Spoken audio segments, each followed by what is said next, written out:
advertising on the AutoTrader website, that should subject them to jurisdiction in Texas, or as Mr. Weinkopf's brief states, really in any jurisdiction in the United States.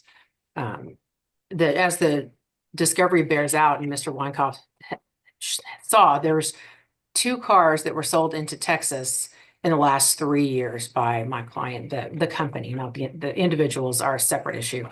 And the way that you probably are familiar with AutoTrader, it's really just an advertising website on which the cars are advertised, and then whoever wants to purchase it would go directly to the seller. So it's not a situation where you can buy a car on the website. It's not like the Keenan case, for example, that plaintiffs cite, where that case involved eBay, where that is very much a direct sell situation. So, our contention is that this is a very different situation, that our clients should not be. How is AutoTrader really different than eBay? You cannot make a sale of anything on AutoTrader. So it's really more just like advertising. Whereas on eBay, you go on the site and you actually purchase an item. So, okay, so I know that there's certain websites where you can purchase a car on it. AutoTrader is not one of those. That's my understanding, Judge. Yes. Okay.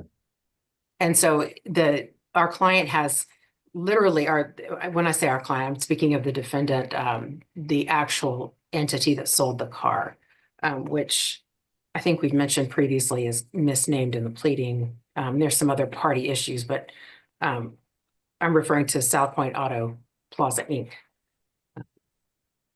So essentially, Your Honor, as I mentioned, 2 cars in 3 years. And, as we cite in our response, there are courts who have found that AutoTrader is not an interactive website,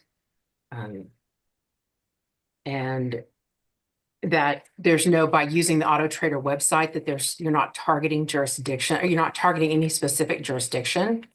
You're merely posting listings.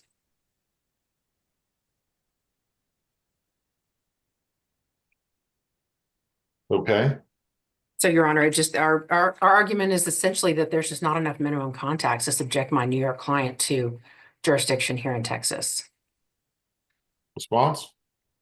Yes, Your Honor. First of all, I believe by law, the affidavits attached to their amended special appearance need to be struck because they were filed within the 7-day period after the 7-day deadline in Rule 128. Secondly, we're not claiming that this is a fully interactive website. We are claiming this is an interactive website, which it very much is. And that allows both the seller and the buyer to correspond with each other, allows them to be ranked in many things. It allows all sorts of things. And although 2 cars have been sold in Texas, what we're looking at here is it's a minimum contacts. They've availed themselves to the Texas market over 700 times in the last 3 years. And it's over that because they've sold 700 cars in that 36-month period. Who knows how many cars they've actually advertised to people in the Texas market, Texas residents. I'm confused. Did they sell 700 cars in Texas? No. They advertised. And so in sites like AutoTrader, you are allowed to use geofencing. In other words, you can restrict where that car is seen. And you can not restrict, which they have admitted they did not do any restrictions. So they knew these cars were being advertised in the Texas market. They knew they were availing themselves to the Texas market. 700 cars were sold. That means at least 700 cars were available for purchase in the state of by Texas residents from this outfit. And in addition, they currently have 83 cars listed on their website. But that's not the only thing. As in the Keegan case, you have to go a little bit deeper when you have an interactive, not fully interactive, but interactive website. And those are the other contacts that the defendants seem to be ignoring. First of all, there was the advertising. It was to a Texas resident. There is an exchange of texts. We have pled in the jurisdictional facts that there were phone calls, there were texts in which the condition of the vehicle was represented. was the representation of the condition of the vehicle on the actual AutoTrader listing, which we have not been provided a copy of. So we do have all of these, and so they have admitted they're fully responsible for the content of any of those Are there any listings. cases that it kind of interpret how to look at auto? She said there was one that talked about how AutoTrader should be considered. It's an Illinois federal court case, Your Honor, that they're referring to, and that's when you just look at AutoTrader as the only issue. The Texas case that we've cited, the Keenan case, goes into a much better analysis of, okay, you've got the interactive website, then you've got misrepresentations via text, misrepresentations via telephone. You've got money being transferred from a Texas bank. You've got the defendants arranging for shipping in this case, and they talk my guy out of coming up and driving the vehicle. No, we'll arrange shipping, because they knew full well if he would have seen that vehicle, he never would have bought it.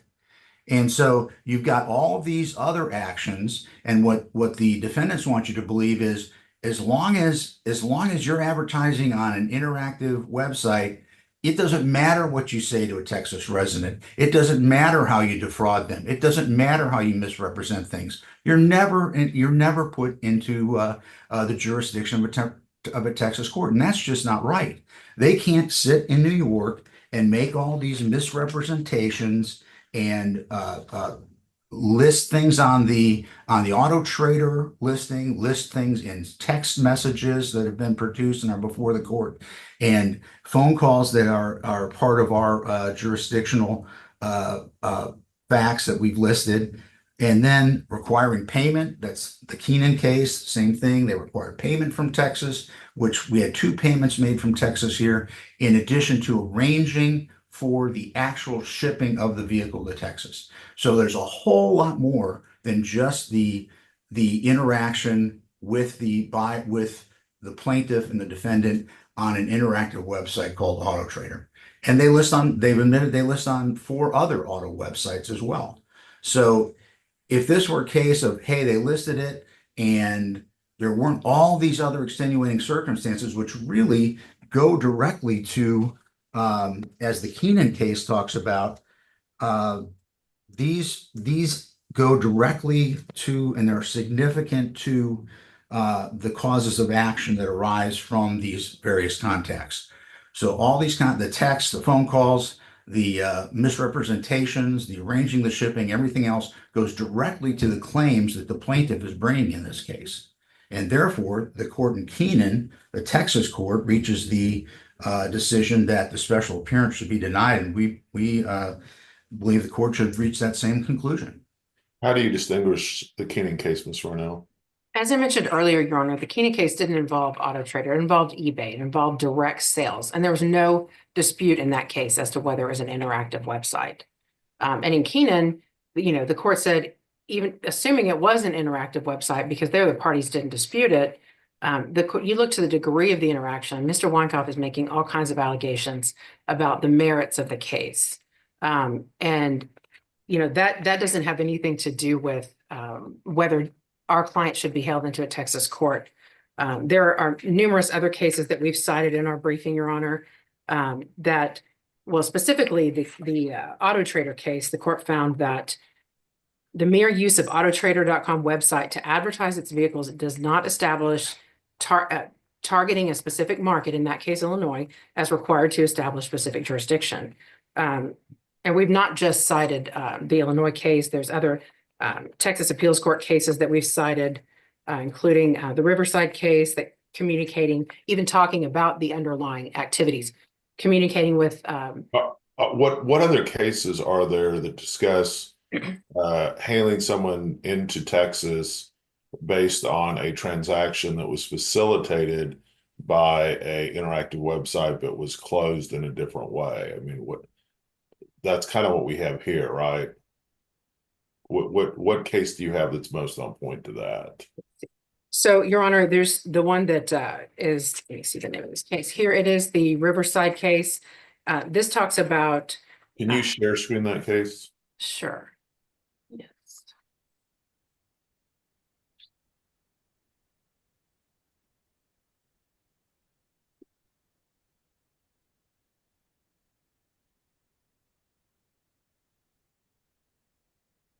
Can you see my screen now? Yeah. Okay, so this case, Your Honor, involved a Texas buyer of something from New Jersey. And again, they allege similar things that the plaintiff has here. And in that case, Your Honor, the court held that the defendant did not purposefully avail itself of the privilege of conducting activities in Texas by communicating with plaintiff by email. And, you know, here, all they've alleged is phone call, handful of text messages. And it says, you know, the physical address where one may send or retrieve an email is no more fixed for a particular location than the address where Can you go down a little bit Sorry. on this one? where one may send or receive a phone call. So let me get down to.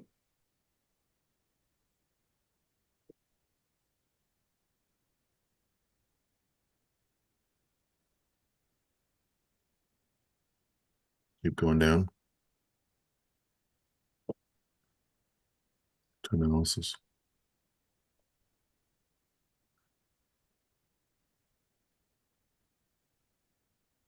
Go, keep going. This isn't a refund of a deposit case, right? No, it's not, Your Honor. It just deals with it's not the specific actions that were taken as far as what was the quality of them. There's also emails that are referenced in this. So go up a little bit. Citing two cases, let me see. Mr. Weinkauf mentioned wiring money.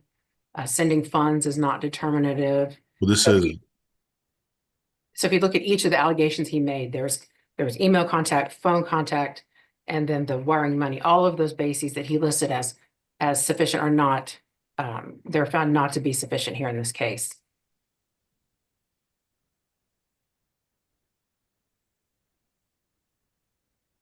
Okay. And this is the part here where it says that they don't avail themselves of conducting business in the state where you list something on a website for sale. In that case, it was a crane.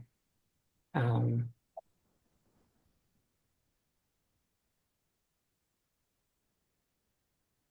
me know if you'd like me to keep scrolling through.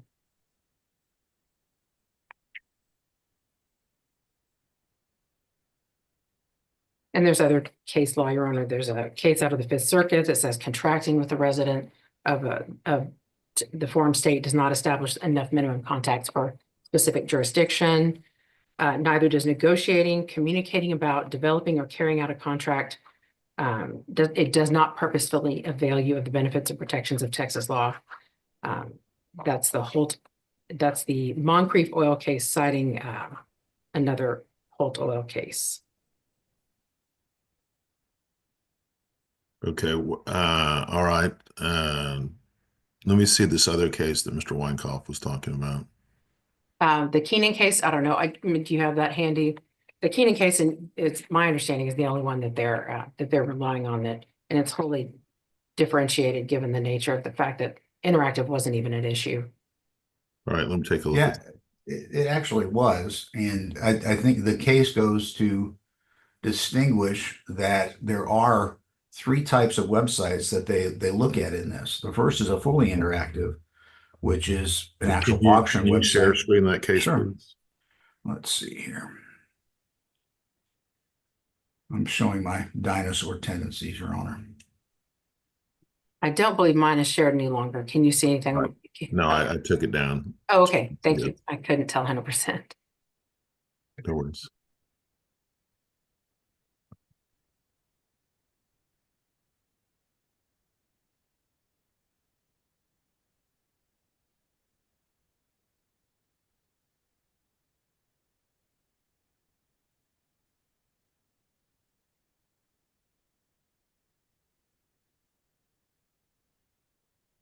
Can you see that, Your Honor? Yeah. Take a look at it.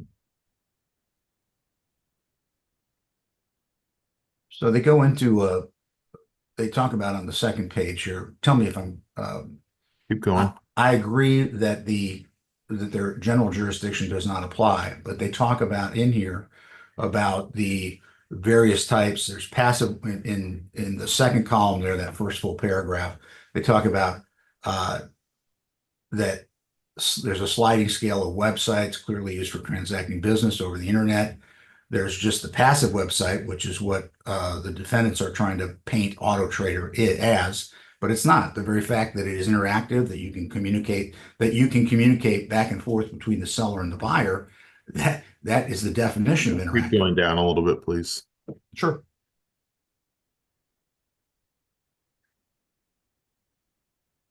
And they do specifically state in the Keeney case, Judge, that that the parties agreed it was an interactive website. So that was not an issue in this case. So is it defendant's position that this was a static website? Well, it's based on what we've seen in other cases relating to AutoTrader. They, as we mentioned previously, that doesn't constitute direct marketing into every state in the United States. And as to each of the kinds of underlying contact that you mentioned, that we cited Texas case law that shows that is not subject to the party to specific jurisdiction in Texas. So this one says, I mean, I agree that just if they had just advertised and no misrepresentations were made, but this talks about misrepresentations were made here in Texas.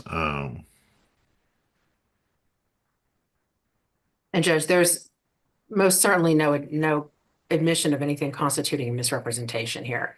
Well, there's the known denial of it either, Your Honor. There's no affidavit saying we did not say those things. Well, we haven't filed a general denial yet because of our special appearance. Well, this was the time to bring it if you're trying to fight a special appearance, is to say that those do not go to, we did not do those things, and therefore. Mr. Weinkauf, you're alleging that they made fraudulent misrepresentations, correct? Well, we've attached the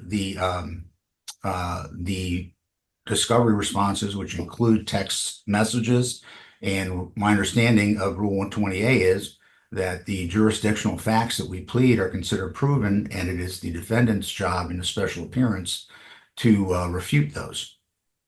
Okay, can you go down a little bit? Yes, sir.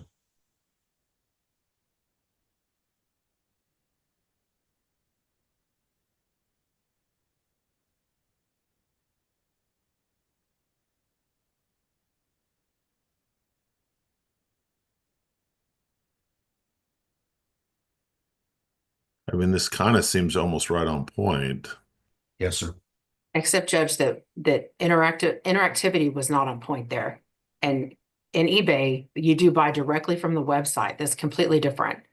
And I just want to make clear, if this was just a situation where they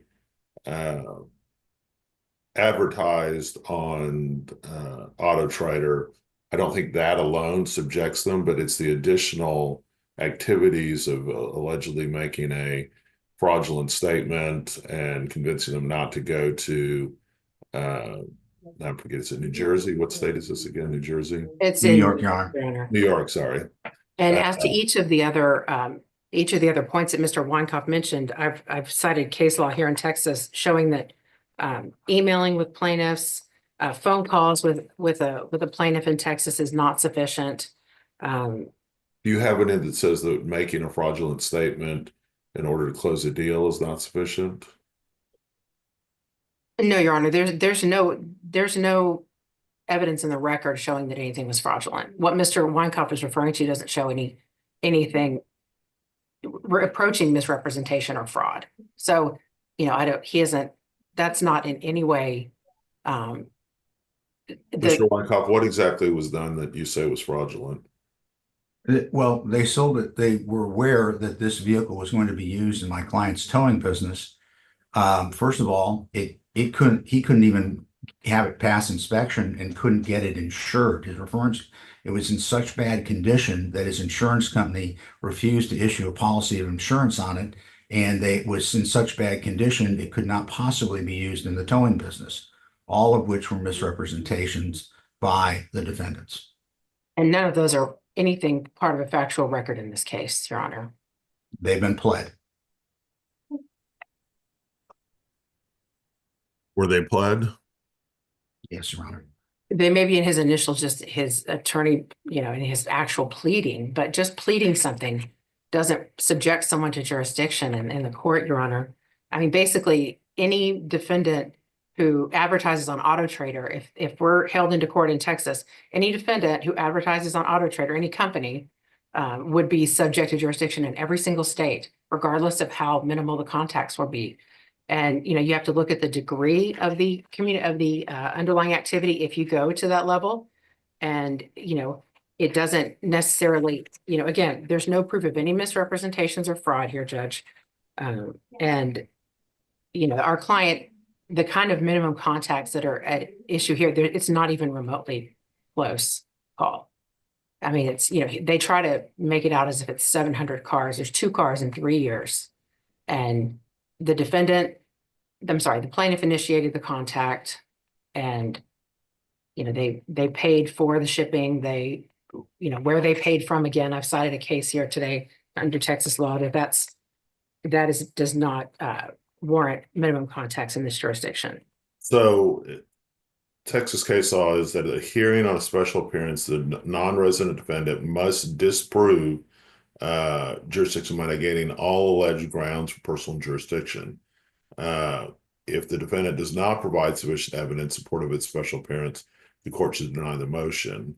I mean, so it is kind of your burden to show, right, that by evidence that these statements were not fraudulent.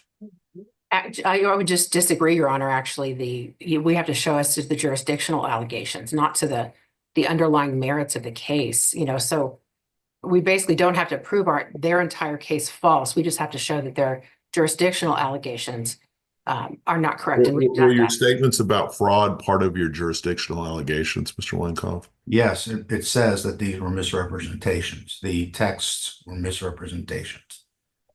But, And Your Honor, the degree of the interaction is what we're talking about here. If you're looking at this analysis, not the substance of the merits of the case.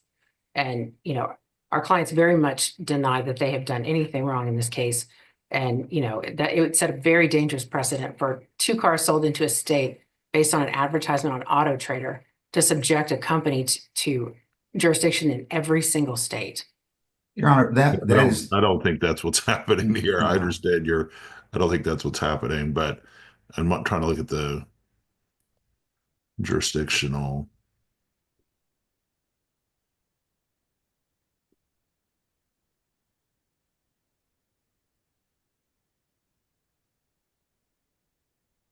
So I'm looking at your original petition right now.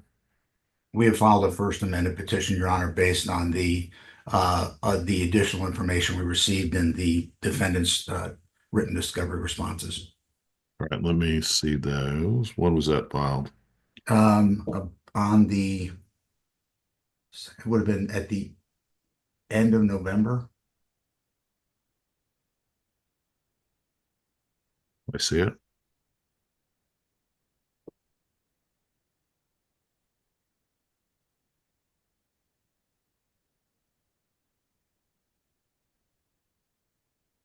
Okay. So let me share screen this, or we're still all on the same page. Go ahead and stop sharing this.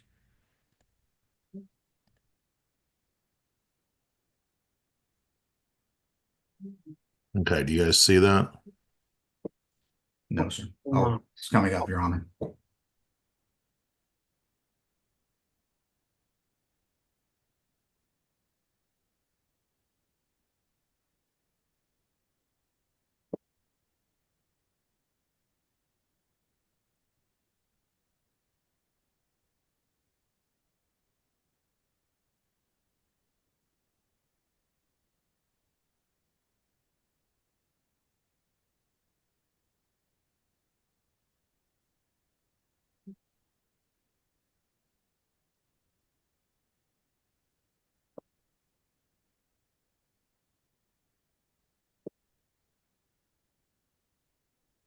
All right, so part of his jurisdictional facts, these are not the merits, Ms. Rynell. It talks about in paragraph 10, I guess, that began exchanging texts. They made it misrepresentations or representations. And then he relied on those. I mean, I think he's pled all of this stuff within his I mean, this is much more extensive than I usually see on jurisdictional facts, but and that the statements were false, they were made intentionally. I mean, you can't, I mean, I think what the case that he's cited says is that if you reach out to a Texas resident and make misrepresentations to them, you can be held into Texas. I think Texas has an interest to keep that from happening. Um, I understand that that's what he's arguing, Your Honor. I think that it's very different in this case because if you look at the sliding scale that he mentioned, the eBay website is very far on the I don't know that that makes any difference to my analysis. It's not the type of the website. It's I think even if he had been in a situation where I'm trying to think of just if it was a completely non-interactive website and they posted that and then later made those misrepresentations, I think it would still be sufficient to confer jurisdiction, um, given they reached out to Texas and then um, made these misrepresentations. All right. I'm going to deny the special appearance. Anything else today, guys? No, Your Honor. I'll submit an order. Have you done already? I don't believe I have because I didn't know about the other parties. So the What special should appearance. are there other parties? I'm sorry. yes, Your Honor, Let's the talk individuals. briefly. So they've sued um the owners of the company individually and doing business as the company. So Right. So let's break that down. So who is the individual who made the misrepresentation? it's one of the owners of the company, Your Honor. So they have not, there's no And basis. okay, so that owner, I'm going to find has subjected himself to jurisdiction. What about the other owner? There's literally no allegations that they make specifically as to why an owner of a business based on alter ego, for example, should be hailed into a court for something that business Miss Right now, I'm just trying to ask you a question. Okay, so Sure. I'm really am trying to help. I understand you don't agree. That's fine. Won't be the first time I've had an attorney not agree with my ruling. I'm not trying to make this any more difficult. What I'm asking is that there's two individual defendants that were sued. Is that right? Yes, that's correct. So it's Yusuf and Salim. And And then one of them made a misrepresentation allegedly to the plaintiff, correct? Yes. And then the I, other bel one, I and the believe other, it's only one, Your Honor. and Yusuf was actually, as we mentioned in our filing, Yusuf was non-suited. So he only actually was brought to the case again just recently within the last week or so. And he okay. wasn't, and they just added him back in. So we, out of abundance of caution, we filed the special appearance on behalf of Yusuf. But he was non-suited originally. And so he was just So brought back this special appearance is only as to the corporate defendant? in. The special appearance is to all defendants, Your Honor. But they don't have any minimum contacts as to the So- individuals. Okay, so the special appearance I'm hearing today is involving which parties? It's involving all the parties, involving Yusuf, Taliji, Selim, Taliji. You can't if one of the defendants was just added, or one of the defendants was just added, you can't do a special appearance on it, right? You'd have to go through the whole process again, correct? May I speak to that briefly, Your Honor? Yeah. The reason that Yusuf Taliji was non-suited was because I'd filed a motion for default judgment because none of them had answered, and then we found out that he had filed, I don't know if it was a holographic answer or what it was, but we hadn't been served with it. So we non-suited him so the court could go ahead and have the default judgment prove up, and then subsequently the rest of them all answered. So we're going to be bringing him back in, but I understand this would only apply to Sam Taliji and the two corporate entities. Okay, so let me I'm really trying to hone in on this. So Sam Taliji is who? He is one of the owners of the business. And did you allege Mr. Weinkauf, it's just to Mr. Weinkauf, that he made any fraudulent statements to your client? Let me check real quick, Your Honor, because I did have that pulled up. I did not, there's nothing as far as we can see, Your Honor. And there's certainly no allegations that in his individual capacity or Yusuf's that they did anything relating to Texas. Uh, I'm checking, Your Honor. I was just looking it at says the there's a Joe text. Taligi, Yosef Taligi. It says that Joe Taligi, is this the same person? That's Yusuf is Yusuf, the one that they non-suited. Okay. I believe the only one that had the text exchange was Yosef Joe. Okay. So the other defendant, okay. There's Yusuf. This is confusing. Okay. And Salem is the other name. is there, I don't see him in here. Is he? He's in the very middle of the caption. He's not listed as having done anything in particular in their pleadings. Okay. I'm granting the special appearance as the Salem Taligi. Okay. And then who did Yosef Taligi, who did they actually buy the car from? Why are there two different parties? They actually bought it, Judge, from the company is called South Point Auto Plaza Inc. And we've repeatedly told Mr. Weinkopf that that's the entity. We've included it in our special appearance. So I'm not sure what the other. I can explain that, Your Honor. The reason is that South Point Auto Center is the one that arranged for the shipping of the vehicle. Right. I'm going to grant a special appearance as to them, deny it as to South Point Auto Plaza, I guess, Inc., if that's what it's called. And then, I mean, obviously, Ms. Rynell, you can do whatever you want, but just if you, to the extent that my reasoning resonates at all with you, then the Yosef Taligi would be, I would anticipate I would deny the special appearance as to him because he's the one who actually made the alleged misrepresentations, if that makes sense. So, Mr. Weinkopf, do you understand my ruling? Yes, Your Honor, I do. Ms. Rynell, do you understand the ruling? I believe so, Judge. So you're not, you're reserving judgment as to Yusuf currently. Because I just don't think it's right. If he just agree. added him back in, I don't think it would be right, but you'd have to go through the whole process again. So go ahead and get me an order on that, Mr. Weinkopf. Indicate that this was filed on, or this was heard on December 16, 2024 over Zoom.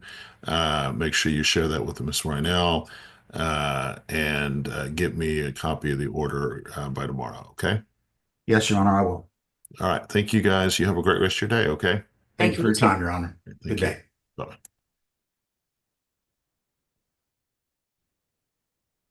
All right, our next hearing is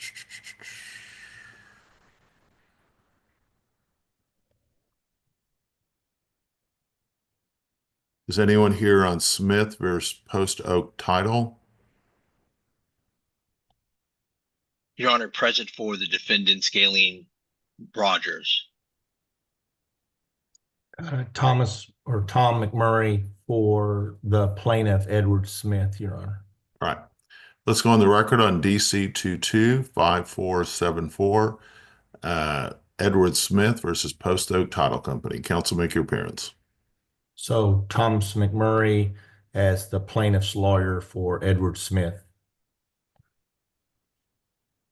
Your Honor, Robert Newark on behalf of defendant Galen Lonergan Rogers. All right, so I've reviewed the briefing here, and I have one major concern here is which at least what I've seen, and sometimes it gets lost in our system, but I want to make sure that there was a response filed by the defendant in this case back on December 12th. So is that the only response you filed, Mr. Newark? Your Honor, as it relates to this summary judgment, that's correct. All right. So there's obviously two big problems with the response. One, it was untimely, and two, it didn't have any evidence attached to it, correct? That's correct, Your Honor. Okay. All right, Mr. McMurray, you can begin. And Your Honor, I don't know if the court saw it was accepted Friday that we did file a reply. We I did, and misnomered I read it. Okay, we misnomered it as a response to the plaintiff, I mean, to the defendant's response. Sorry about that, but we That's did. okay. No worries. Your Honor, in this case, we're set for trial in early next year, and this is a partial summary judgment on two fronts. One's a traditional on the issue of liability only as to the plaintiff's claims for negligence and the plaintiff's claims for breach of fiduciary duty as to Miss Lonergan. The defense calls her Lonergan Rogers, so we'll say Lonergan Rogers. We knew her as Miss Lonergan, and she is an attorney, and she is licensed in the state of Texas. We have an expert, Richard Hayes, who is a legislator fixing us go to a session, and he is an expert in real estate, title, and escrow officers, and he is uncontroverted. Further, the Ms. Lonergan Rogers has failed to even file any answers to disclosures, and they did not file any designation of any experts at all. This is timely due to the fact that we are coming up on the trial in another month and a half. And at this point, we are trying to clean up the trial to narrow the issues. The court should grant the traditional motion for summary judgment in that Ms. Lonergan in Exhibit C and in Exhibit K, these are the two residential contracts. She took on the duty as the escrow officer, and the instructions were to put the deposit of the escrow money with her, and then the closing should take place at a location called Post Oak Title with attorney Lonergan. Ms. Lonergan did appear. Ms. Lonergan did execute the special warranty deed that my client executed, which is Smith, to this BAPA Brooklyn group, and she was the notary on the instrument. Further, she told my client that she had the $250,000 in her IOLTA account, of which has never been tendered, nor do we even believe it occurred. Not sure why she took that tact, but she did. And further, in Texas, an attorney can be a escrow officer. We are accepted from the particular licensing requirements because of our law licenses, and also case law and Supreme Court has ruled that we are authorized to do such actions. Once we do take on those actions, then we owe a fiduciary duty to both parties to be basically neutral, but make sure that the closing is done per instructions. Ms. Lonergan fell below the standard of care, and both as a negligence by allowing the deed to be filed of record that granted BAPA Brooklyn their grant, which allowed them to get the property away from my client because he granted them the property, but she failed to ensure that it was paid for through the double close. This was a double closing that was to occur simultaneously. At the end of the day, my client was damaged. We would anticipate a short trial on damages. We did not set the summary judgment up for it, but the evidence shows that there are damages from the actions by Ms. Lonergan. On the no evidence summary judgment, Ms. Lonergan filed a counter petition wherein she alleged defamation against Mr. Smith, and we filed a no evidence summary judgment, of which there's been no response, no evidence tendered that would even give us any scintilla of anything. Under 166AI, the court is instructed to grant summary judgments on no evidence when the non-movement, once the burden has been transferred to the non-movement, which the plaintiff here is the movement, defendant would be the non-movement.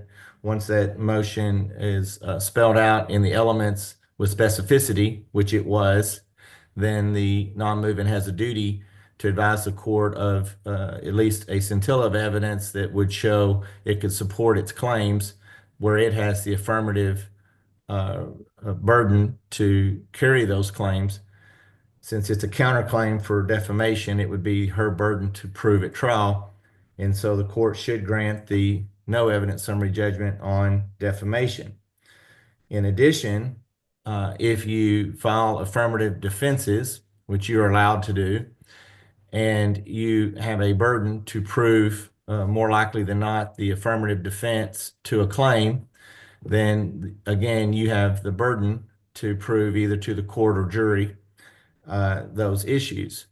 We filed a no evidence summary judgment on the affirmative defenses.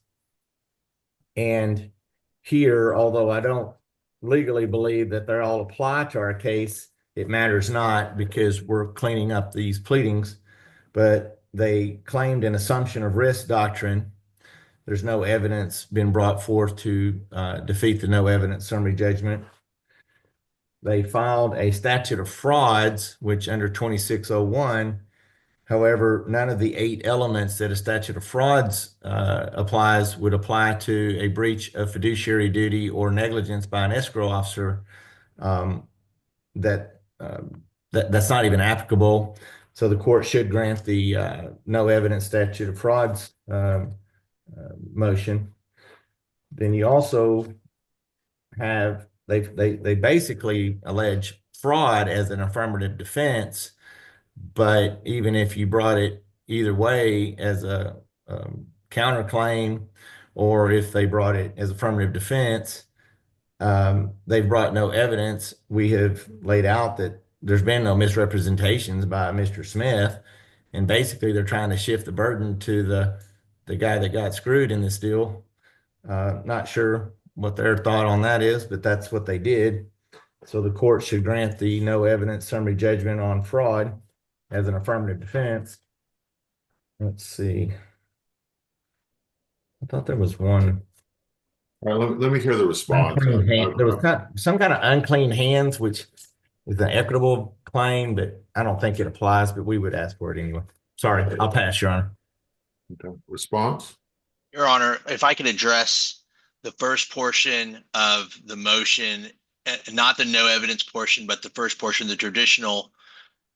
Our response says that there was no agreement between the parties to establish this escrow officer. That's the whole crux of the plaintiff's case, is that my client was an escrow officer. And I cited some cases. Those cases clearly say that you have to have an escrow agreement. It spells out the terms necessary for the escrow officer. And when an attorney can be an escrow officer, we would concede that point, but there needs to be an escrow agreement. Without the escrow agreement, there's no breach of anything. So that makes that particular provision fatal. There's no way to move forward. As it relates to the breach of fiduciary duty, there's no establishment that there was the fiduciary duty because there's no escrow agreement. And they have never produced a copy of an escrow agreement because it doesn't exist.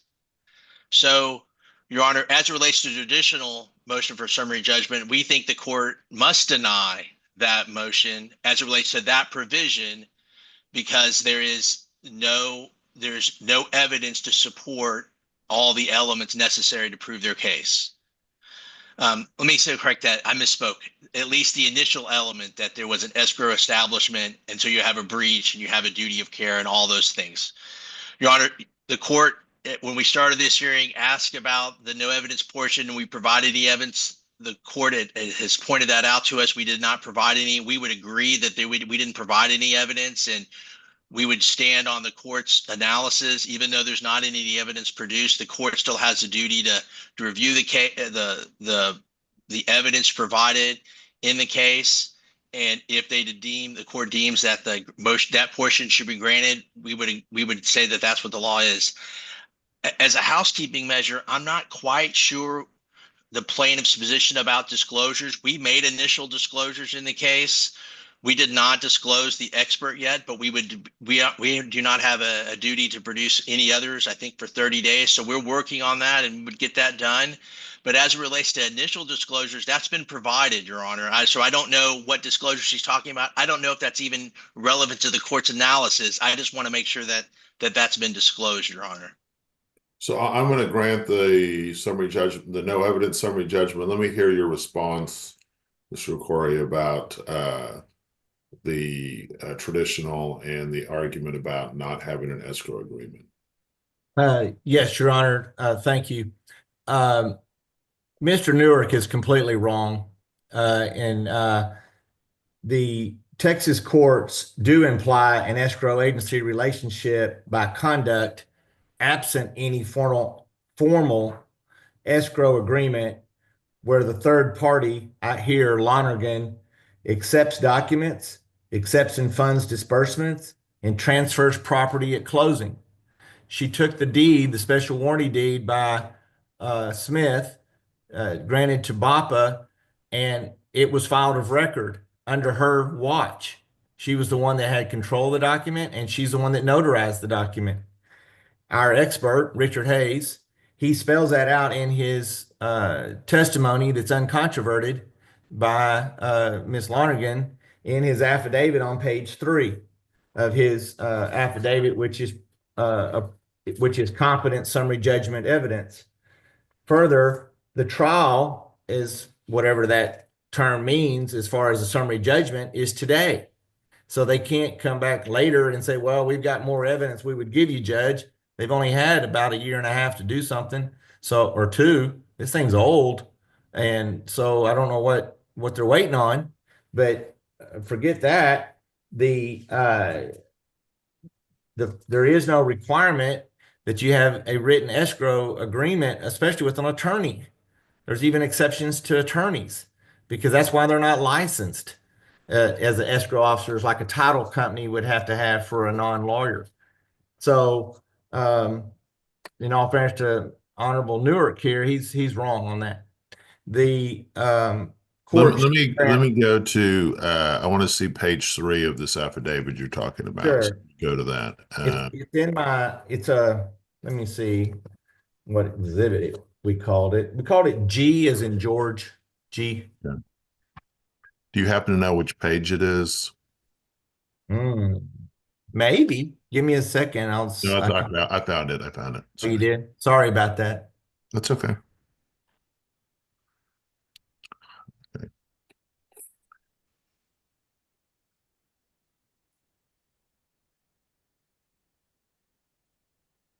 It's the 4th full paragraph.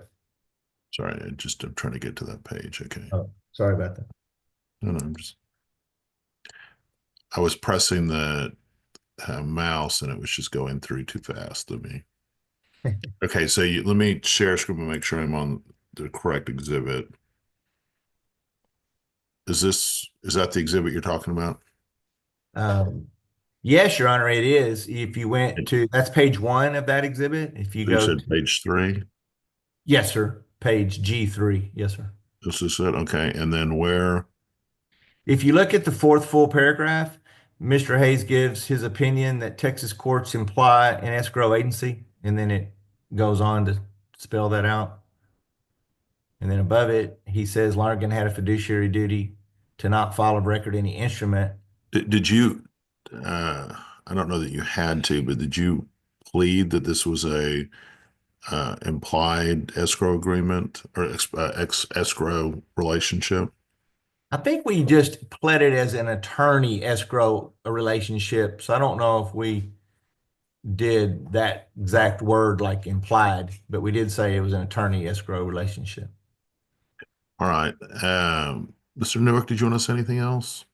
Your Honor, the only thing I would say is I don't recall them arguing an implied agreement. I would tell the court that even when they look at the exhibit, while this is just an exhibit, it's just an expert's opinion. There's not any case law that would show that. It just says Texas courts do that. I think that there are some facts issues here, and that the court should deny the motion for summary judgment on that traditional portion of it, Your Honor. All right, I'm going to grant the summary judgment as let me just go through this paragraph by paragraph. Okay.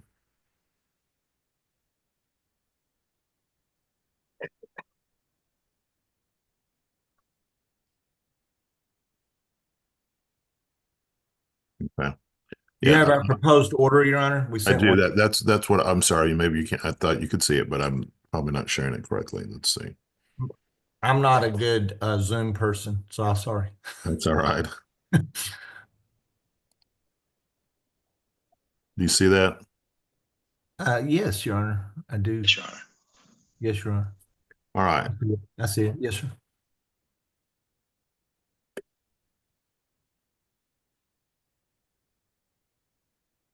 I don't know that I like the term defendant is liable for the cause of action. I'm going to cross that one out. I'm going to.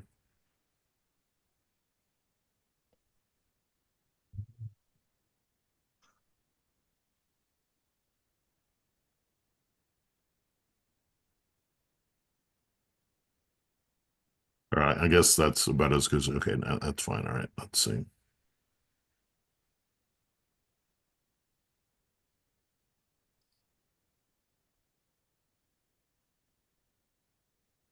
All right. And let me just say this to you guys. This case is really old, and so it is highly likely you'll get reached in January. Have you guys been to mediation on this or? We are going this week. We were waiting on this ruling, actually. Okay. We're scheduled for the 27th, Your Honor. So, Well, Your Honor, to make sure for our mediation, you are granting the summary judgment on liability? on as to the cause of action of fiduciary duty, yes. Okay. I don't know if there's any others, but on fiduciary duty. There was two, one for negligence and one fiduciary duty. They're alternative causes of action, so it'll help our mediation to know that that's what was granted. Yes. Oh, sorry. Here we go. It's just as the fiduciary duty. So That's fine. I just wanted to make sure I understood so that when we go to mediation, I don't mislead the mediator. who are you mediating with? Ooh, who's it? Rubenstein, I think. Rubenstein, Your Honor. I think that's right. I think so, Your Honor. I mediated with him many times when I was in private practice. He's an excellent mediator. All right, guys. You guys have a great rest of your day. Good luck at your mediation and let us know if you settle, okay? Okay, Thank you, Your thank Honor. you. Thank you, Your Honor. Thank you guys. Happy holidays. All right, Thank you. bye-bye. All righty. Our next hearing is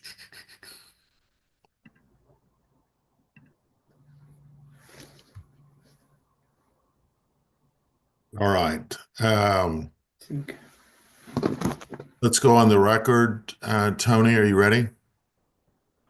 Okay. Ready. Let's go on the record on DC 249773, Security National Bank of Omaha versus Robert DeFonso et al. Counsel and parties make your appearance. Richard Ilmer on behalf of Security National Bank of Omaha, the plaintiff and movant today, Your Honor. Your Honor, my name is Robert DeFonso. This is Grayson DeFonso. We are here pro se. We don't have counsel this time. Okay. So do you understand the procedure that we are going through today?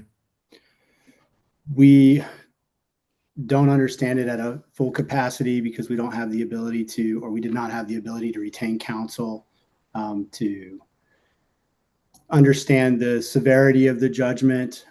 We received notice on November 18th, I believe, of this appearance. And so we're here to understand and share our, I guess, testimony towards this. But no, we do not completely understand it. So let me kind of give you a brief. I'm not your attorney. I'd highly recommend you get an attorney. But just kind of from a very basic standpoint, what's happening is that this is what's called a motion for summary judgment. They are trying to essentially end the case now by getting a judgment against you. Under Texas law, you're required to file a response to summary judgment at least 7 days before the hearing. And as a judge, I have to follow the law. The law does not permit me to let you testify during this hearing. And so you can argue during the hearing, but in order for you to provide any evidence, it had to be produced 7 days in advance of trial. Does that make sense? Yes, we understand. All right. Mr. Elmer, you may begin. Thank you, Your Honor. If you've had a chance to review the motion prior to the hearing today, you'll see this is a pretty straightforward action for collection of a debt. It's a suit against the defendants as guarantors of two promissory notes. There were two promissory notes, one for $2,500,000, the other for $250,000. And as set forth in the papers, one of the notes completely matured. The larger of the note went into default, was accelerated, no payment was made. The smaller note matured as a matter of law. It remains unpaid. And so really this is just a motion for summary judgment on two outstanding debts. I don't think there certainly isn't any response on file to raise a genuine issue of material fact. I don't think there is any genuine issue of material fact. On the two notes, the evidence is supported by the affidavit of John Harala from the bank. We attached all of the commercial loan instruments, as you can see.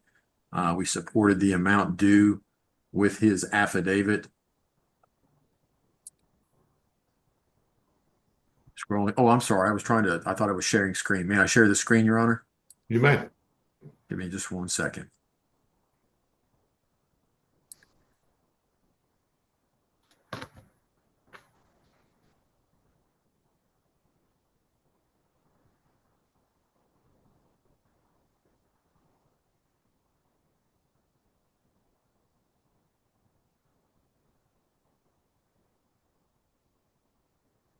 So the motion is supported by the affidavit of John Harala.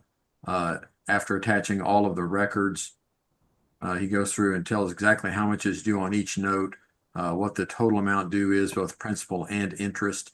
I believe and this was as of September 11th. On the larger note, there was $2,736,595.38 due.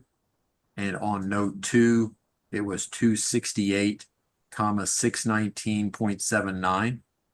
The larger note had a per diem interest rate or per diem interest of 603.64 per day. The smaller note was 67.71 per day. So when you add all that together, the total amount due as of today, that would be through December 16th, 2024, is $3,070,318.66. So again, that would be 3,070,318.66. And so that's the amount that we're asking for on this collection action. We did reserve the right to supplement our evidence on attorney fees at the conclusion of the hearing. At the time we filed the motion, of course, I wasn't certain if we would have a response and a reply that we would have to go through. So I would ask the court for leave to just submit an affidavit on attorney's fees. I can tell you that I think as of today, or as of going into today, the amount was like $7,500. So by the time we get everything all said and done, it'll be $10,000 or less. And so we'd ask for leave to just submit an affidavit on attorney's fees to go with the proposed final judgment for the total amount due. Did you submit any attorney's fees affidavit? We did not. We reserve the right to come back to the court on that later. Response? The current situation for Grayson and I is we are in a Chapter 11 bankruptcy filing for DeFonso Holdings, LLC, which is the entity that Grayson and I founded in 2010. We received the Main Street loan through that entity along with the line of credit. We have been working towards a petition and a plan to under the Chapter 11 filing under Subchapter 5 to restructure that debt repayment. We are currently working through that plan, and that plan has been pushed into next year, into January. Our hopes were to manage that process as best as possible. We were not sure of what the summary judgment was until recently. So our response is really we don't have any evidence to refute the fact that we did sign the personal agreements. We do know that inside of the exhibit, there is only one area that we would like to call to attention, and that is the material adverse event, which is page 8 of the exhibit. That if we could provide a response, it could lend some understanding as to why we are here where we are today. Our business is built on wholesale, so we design and manufacture product for small businesses around the country. Late of 2023, we produced around $3 million worth of goods. And starting in the later part of 2023 and then all the way through this year, 2024, we were unable to collect on the majority of those goods, which reduced our revenue by more than 50%, deteriorating our business, which pushed us into a Chapter 11 filing, and now into. Let me ask a quick question here. So, this is only against them individually, is that right, Mr. Elmer? Yeah, that's correct, Your Honor. They have a corporation. It is in bankruptcy. They personally guarantee the debts of the entity of the corporation. So this is separate and apart. This is against them as guarantors of the debt that was taken out by the company. Okay. Anything else, Mr. DeFonso? No. All right. So, Mr. Elmer, I have to be fair to both sides here. So I'm going to grant the summary judgment. If you want to reserve to try to get attorney's fees, you need to file a new summary judgment, and this would be a partial motion. I'm not going to just let you supplement it, just like I'm not going to let them supplement it. So I can give you the judgment without attorney's fees. I can do it as a partial judgment without attorney's fees. It could be a final judgment without attorney's fees, a partial judgment without attorney's fees. It's kind of your choice. Might I visit with my client and let the court and the defendants know at the same time, Your Honor? If you can do it right now. Okay. May I put you on? May I put this on mute and turn off the video and call my client and call you right back, and come right back here? Sure, no problem. Okay. Thank you, Your Honor. Just give me one moment.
Your Honor.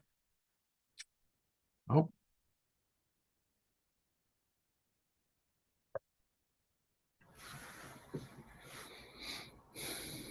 Okay, what's up?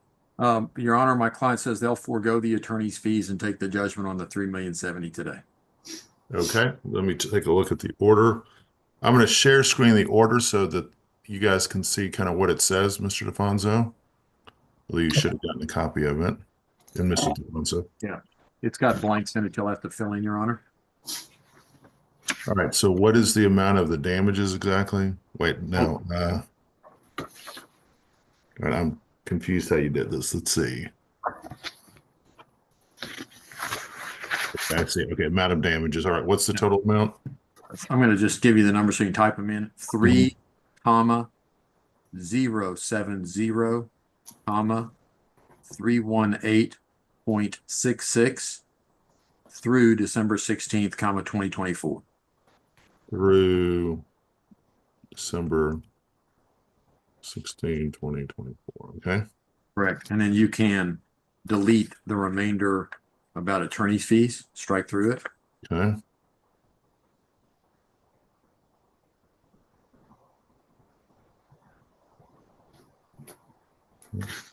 Okay.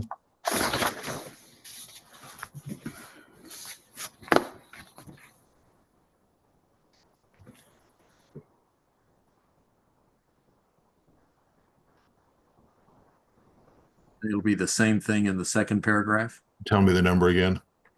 3,070, 318.66 through December 16th, 2024.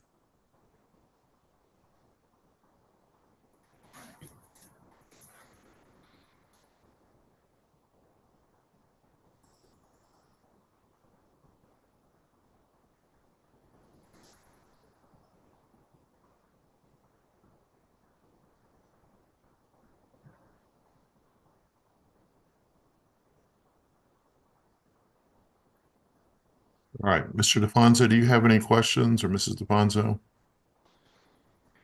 I guess the question is we're not really sure what we'll do going forward. Is there documentation or something that we're able to read to understand what we need to do now that the judgment has been granted? What, I'm not sure what you mean, like credit counseling, or what do you mean? I guess when will this $3 million need to be paid, and you know how we're supposed to go about meeting the judgment. Mr. Elmer, do you have any comments on that? Yeah, I'm happy to comment. So the judgment won't be final for 30 days. During that period of time, you have the opportunity to go see a lawyer, see if you want to appeal. Obviously, I do suggest you go see a lawyer, talk to that lawyer about your options. You're welcome to have that lawyer call me, but generally the judgment won't become final for 30 days. So you have that period of time to get together with a lawyer and try and figure out what to do. And it might not be a bad idea, if you can, to try to, you know, talk to Mr. Elmer about a way to structure out. A lot of people in this situation, if they can, will do some kind of payout.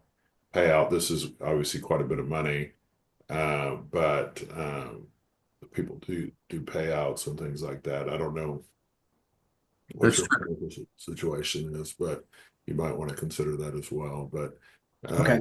do you have any other questions, guys?